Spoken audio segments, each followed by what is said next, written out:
Hello, আসসালামু আলাইকুম। সবাই কেমন আছেন? তো আজকে আমরা আসছি হলে মানে বর্ডার একটা সমুদ্রের এক সাইডে। তো যাই হোক, সবাই দেখেন এবং এনজয় করেন। জায়গাটা অনেক দেখতে অনেক সুন্দর লাগে, ঠিক আছে? সবাই ফ্যামিলি নিয়ে এই জায়গায় আসে। আপনাদেরকে যদি দেখাই, এখানে মূলত গাড়ি পার্কিং করার জায়গা। অনেকে চাইনিজ আছে, ওরা এই জায়গায় ঘুরতে আসছে ফ্যামিলি নিয়ে। এই যে আমার কাওয়ান,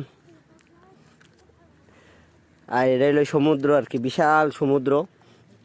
সমুদ্রের ওই পার হলো ইন্দোনেশিয়া, আর মাঝখানে ছোটো ছোটো দ্বীপ আছে। এই যে আপনাদেরকে যদি দেখাই দ্বীপ, এই যে দ্বীপগুলা, এই দ্বীপগুলোতে মানুষ বসবাস করে।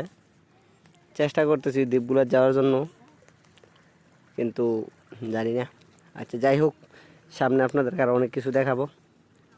এখানে অনেকে এসে মাছও ধরে। এই যে একজন মহিলা মাছ ধরতেছে এই জায়গায়। তো যাই হোক, সবাই ভালো থাকবেন, ধন্যবাদ।